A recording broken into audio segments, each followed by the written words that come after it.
शं वरुणः शन्नो भवत्वर्यमा शन्न इन्द्रो बृहस्पतिः शन्नो विष्णुरुक्रमः ॐ शान्ति शान्ति शान्तिः।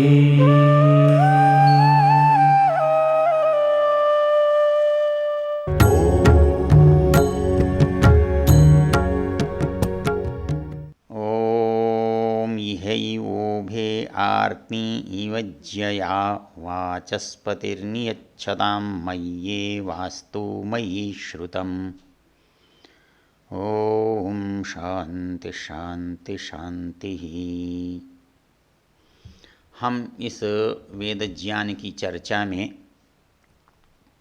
अथर्ववेद के पहले कांड के पहले सूक्त के मंत्रों पर विचार कर रहे हैं। हमारे विचार का बिंदु तीसरा मंत्र है और इस मंत्र में एक उपमा से हमारे जीवन को कैसे ठीक रखा जाए ये समझाया गया है। मंत्र का ऋषि अथर्वा है और मंत्र का देवता वाचस्पति है। इसका छंद त्रिष्टुप है। मंत्र में बताया यही वो भे आर्ति तनुज्जया, कहता है कि ये मेरा जो जीवन है वो दोनों धनुष के किनारों के समान आमने सामने हो, समान हो।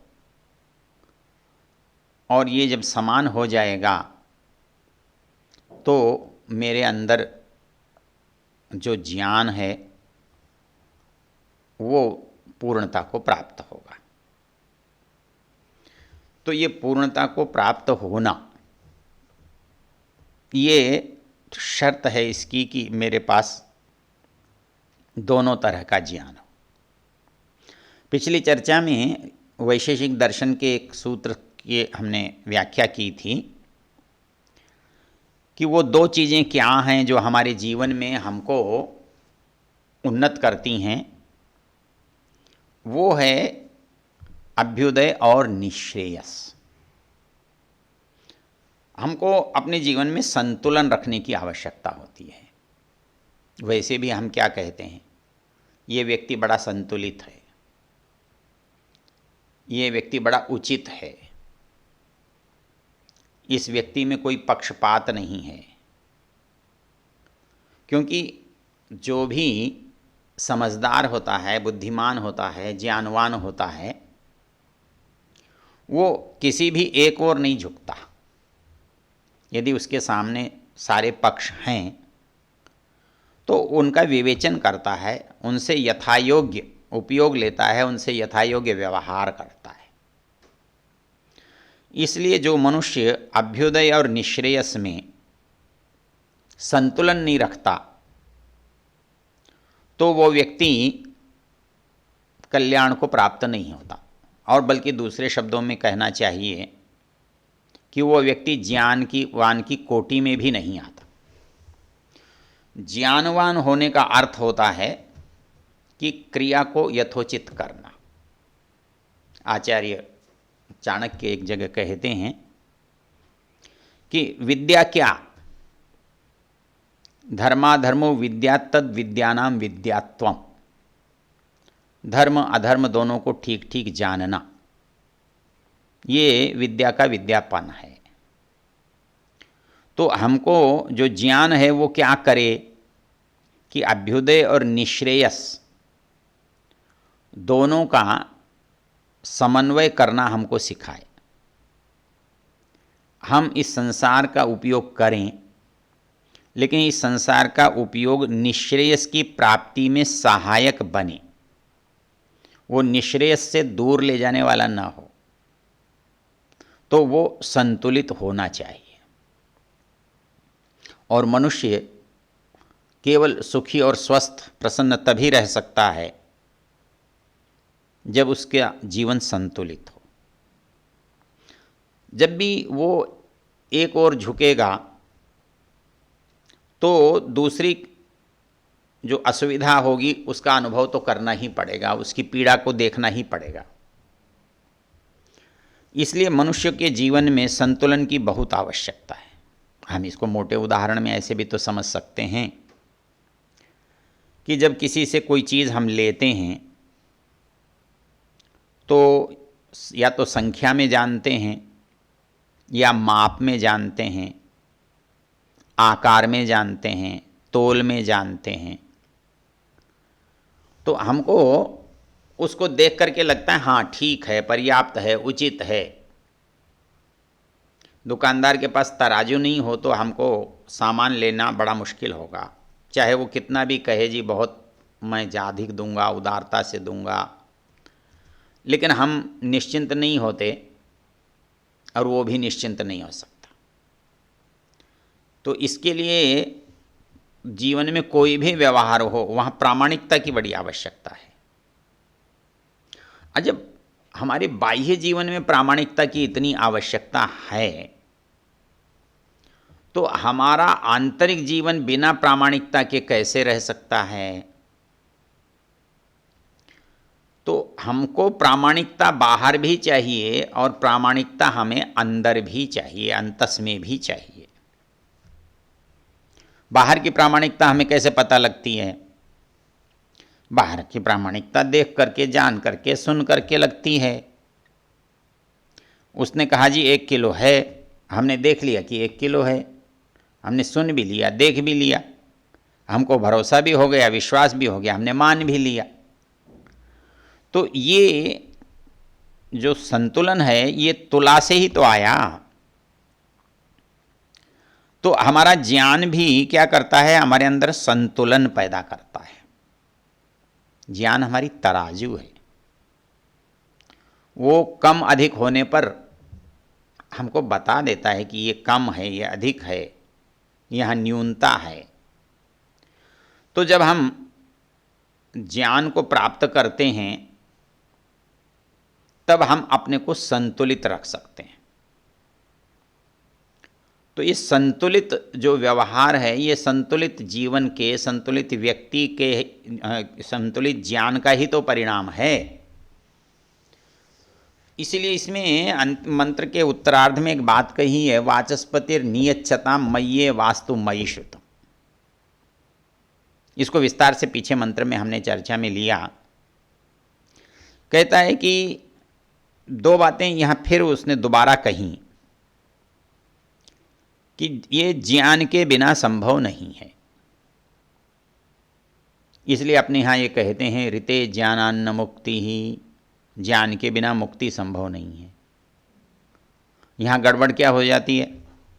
हम समझते हैं ज्ञान को ही महत्वपूर्ण मानते हैं और कर्म को छोड़ देते हैं, लेकिन वो ज्ञान बिना कर्म के कभी प्राप्त ही नहीं हो सकता, क्योंकि ज्ञान प्राप्त तो शरीर के माध्यम से ही होता है। और शरीर से जब ज्ञान आप प्राप्त करना चाहेंगे तो कर्म करेंगे या नहीं करेंगे? कर्म नहीं करेंगे अर्थात पढ़ेंगे नहीं, सुनेंगे नहीं, देखेंगे नहीं, करेंगे नहीं, तो क्या कोई ज्ञान हमें प्राप्त हो सकेगा? इसलिए ज्ञान और कर्म एक दूसरे से सम्मिलित चलते हैं। लक्ष्य ज्ञान है, कर्म साधन है। कोई भी लक्ष्य बिना साधनों के प्राप्त नहीं किया जा सकता। भले ही लक्ष्य की अपेक्षा साधनों का मूल्य कम है, किंतु वो अनिवार्य हैं, उनके बिना लक्ष्य तक पहुंचा नहीं जा सकता, लक्ष्य को पाया नहीं जा सकता। उस लक्ष्य को पाने के लिए हमें उन साधनों का आश्रय लेना ही पड़ता है। और वो उन साधनों का जब हम आश्रय लेते हैं तब हम उस लक्ष्य के लिए चल सकते हैं, क्योंकि उसको जान करके उसकी ओर बढ़ सकते हैं। इस बात को शास्त्र ने एक जगह समझाया है कि हमारा जो सारा व्यवहार है संसार का और हमारे आत्मा का, उन दोनों को बांटा हुआ है। धर्म तो हमारी आत्मा की ओर जाने का नाम है और लाभ हानि हमारी संसार की यात्रा का मूल्य मानदंड है। शास्त्रकारों ने 4 तरह का जो हमारा ज्ञान का प्रकार बताया है कि उनमें एक वेद है, तो वेद से हम धर्म अधर्म को समझते हैं। फिर उस वेद से जब हम व्यवहार करते हैं संसार में, तो उसको हम व्यापार कहते हैं, वार्ता कहते हैं, सांसारिकता कहते हैं, दुनिया का लेन देन कहते हैं। तो वहाँ हमारा कार्य जो है हानि लाभ के रूप में हमको दिखाई देता है कि ये करने से हमें मिला, ये करने से हमारा गया। हमारे साथ जब कोई दूसरा कुछ कर रहा होता है, वो ठीक कर रहा है या नहीं कर रहा है, तो हमारे जो अनुकूलता प्रतिकूलता है उसके औचित्य को हम न्याय और अन्याय के रूप में व्याख्यात करते हैं। ये न्याय है, ये अन्याय है। तो इसलिए धर्म के मामले में हानि लाभ नहीं दिखाया। धर्म के मामले में हानि लाभ नहीं होता। हानि लाभ तो व्यापार में होता है, दुनियादारी के व्यवहार में होता है, लेन देन में होता है। धर्म में क्या होता है?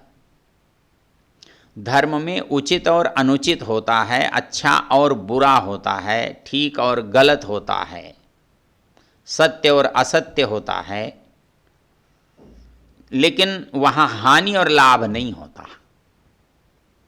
उनसे हानि लाभ होता हो अलग चीज़ है। हानि लाभ हम पैसे के रूप में, प्राप्ति के रूप में, वस्तु के रूप में देखते हैं। यदि हमारे पास कोई चीज़ आ रही है तो हम उसे लाभ कहते हैं, और हमसे कोई चीज़ जा रही है तो उसे हम हानि कहते हैं। तो धर्म में ये नहीं होता, ना हमें कुछ मिलता है ना हमसे कुछ जाता है। उससे धर्म का निर्धारण नहीं होता कि हमने कुछ खो दिया तो इसलिए धर्म नहीं रहा, या हमें कुछ मिल गया इसलिए धर्म हो गया। ऐसा नहीं होता। हम कुछ खोकर भी धर्म कर सकते हैं, हम कुछ पाकर भी धर्म कर सकते हैं। धर्म है उचित का नाम। हमने कुछ पाया, लेकिन ठीक तरह से पाया, नियम से पाया, बिना किसी को कष्ट दिए पाया, लेकिन ये भी धर्म है। किसी से छीनते हैं तो पाने पर भी अधर्म है। और इसी तरह से हम जब किसी को देते हैं तो जिसको दिया है वहाँ हम कहते हैं ये धर्म है।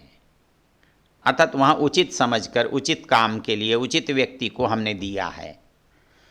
तो ये जो देना है ये धर्म है, उचित और अनुचित को समझाने का नाम। दुनियादारी है, व्यापार है, हानि और लाभ को देखने का नाम। और न्याय अन्याय है, हमारे साथ दूसरे के साथ किए गए व्यवहार के परीक्षा का नाम, कि ये ठीक है, हमको अनुकूल है, न्याय है, हमारे से जो अपेक्षा है, जो जानकारी है, जो नियम है उससे विपरीत है, अन्याय है। तो ये कहता है कि ये हमको आता कैसे है? कहता है ज्ञान से आता है। वो वाचस्पति ही देता है, अर्थात जो वाणी का स्वामी है, जो ज्ञानवान व्यक्ति है, वही हमको ये बताता है, समझाता है, सिखाता है कि हम उचित और अनुचित को कैसे जानें, समझें।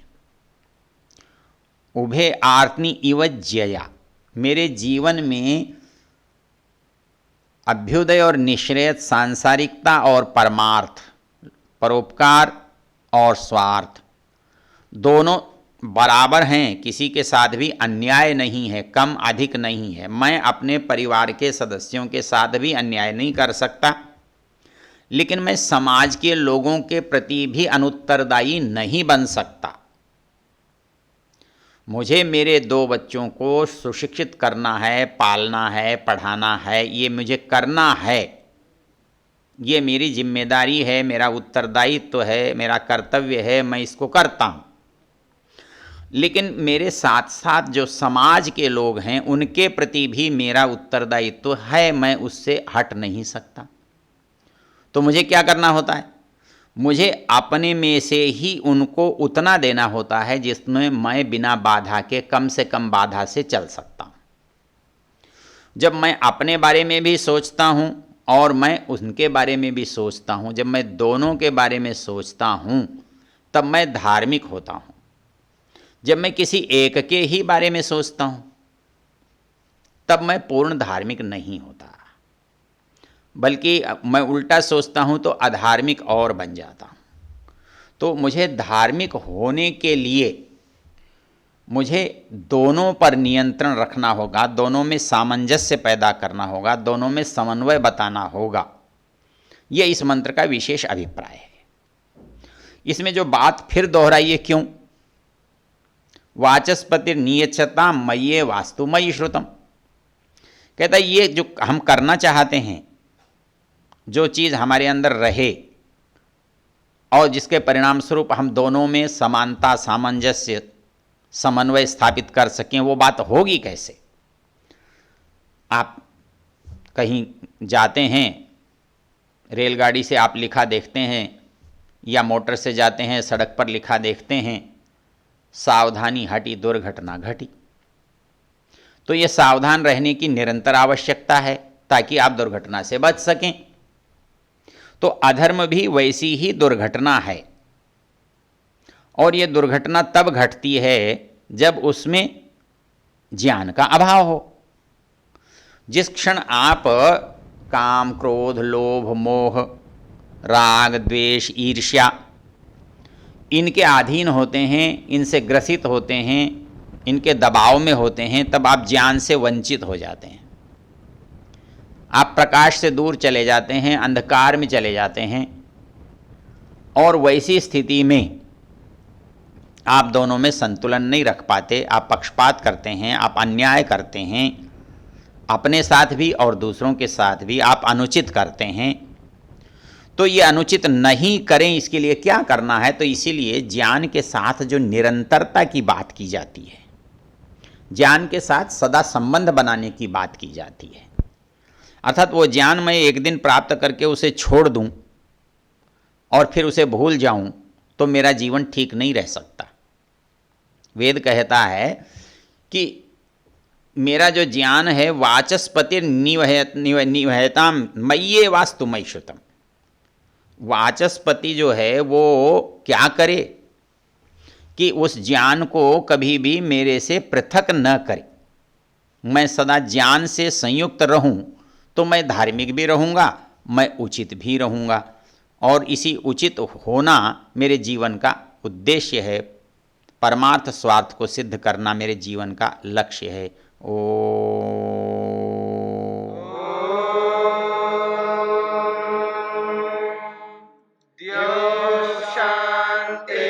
शांतिरंतरिक्षं शांतिर्पृथिवी शांतिरापः शांतिरोषधयः